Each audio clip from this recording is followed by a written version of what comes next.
Hi friends, night வந்து இப்போ 2:30 ஆகுது பாருங்கள். ஸோ இன்றைக்கி சகரில் வந்து கொத்து பரோட்டா தான் செய்ய போகிறோம். எப்படி செய்கிறதுன்னு பார்க்கலாம். ஸோ மோஸ்ட்லி வந்து நோம்பு நேரத்தில் டீ குடிக்காமல் நோம்பு வச்சாக்க கண்டிப்பாக வந்து ஹெட்டேக் வரும் ஃப்ரெண்ட்ஸ். அதனால் வந்து டீ போட்டுடலாம். ஸோ இப்போ வந்து இஞ்சி டீ போட்டாச்சு. இப்போ வடிகட்டிடலாம். கிச்சன் ஜன்னல்லேருந்து பார்க்கக்குள்ள ரொம்ப இருட்டாக இருக்குது பாருங்கள் ஃப்ரெண்ட்ஸ். ஸோ டீ வந்து இப்போ ரெடியாக இருக்குது. இப்போ வந்து கொத்து பரோட்டா செய்கிறதுக்காக சப்பாத்தி போட்டுடலாம்.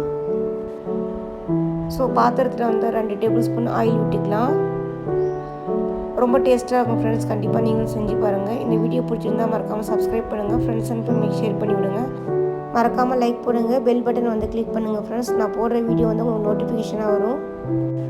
ஆனியன் வந்து 4 இல்லைனா 5 எடுத்துக்கோங்க. சாப் பண்ணிவிட்டு நம்ம எண்ணெயில் சேர்த்துடலாம்.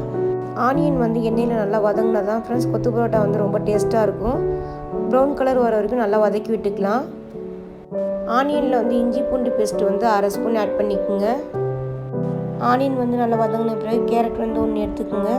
டொமேட்டோ வந்து 2 எடுத்துக்கோங்க. சாப் பண்ணிட்டு கூட சேர்த்துடலாம். நெய் இருந்தாக்கா டேஸ்ட்டுக்காக 1 டேபிள் ஸ்பூன் ஆட் பண்ணிக்கோங்க. இப்போ நல்லா வதக்கி விட்டுடலாம். க்ரீன் சில்லி வந்து இப்போ என்கிட்ட இல்லை. நீங்கள் இருந்தாக்கா 2 இல்லைனா 3 ஆட் பண்ணிக்கோங்க. சில்லி பவுடர் வந்து காரத்துக்கு ஏற்ற மாதிரி ஆட் பண்ணிக்கோங்க. ஜீரகத்தூள் வந்து 1/2 ஸ்பூன் ஆட் பண்ணிக்கோங்க. கரம் மசாலா வந்து 1 ஸ்பூன் ஆட் பண்ணிக்கோங்க. சோம்பு வந்து 1 டேபிள் ஸ்பூன் ஆட் பண்ணிக்கோங்க. வெயில் வந்து ரொம்ப அதிகமாக இருக்கிறதுனால சகர் நேரத்தில் தண்ணி கொஞ்சம் அதிகமாக குடிங்க ஃப்ரெண்ட்ஸ். மசாலாவில் வந்து தண்ணி ஆட் பண்ணாதீங்க. ஆயில் வந்து பத்தலைன்னா கொஞ்சமாக விட்டுக்குங்க. ஸோ நான் வந்து 2 முட்டை எடுத்துக்கோங்க. உங்களுக்கு தேவையான முட்டையை நீங்கள் எடுத்துக்கோங்க. பவுலில் உடச்சி ஊற்றுற பிறகு இதில் சேர்த்துக்கலாம். ஸோ நீங்கள் வந்து முட்டை சாப்பிட்லன்னா மஷ்ரூம் போட்டு செஞ்சு பாருங்கள் ஃப்ரெண்ட்ஸ். அதுவும் ரொம்ப டேஸ்ட்டாக இருக்கும். முட்டை வந்து நல்லா மசாலாவில் வதங்கின பிறகு ரொட்டியை வந்து நல்லா பிச்சு போட்டு ஆட் பண்ணிக்கோங்க. ஸோ அவ்வளோதான் ஃப்ரெண்ட்ஸ். ரொம்ப ஈஸியாக செஞ்சிடலாம். நீங்களும் செஞ்சு பாருங்கள். இன்னொரு வீடியோவில் பார்க்கலாம். ஓகே, பாய்.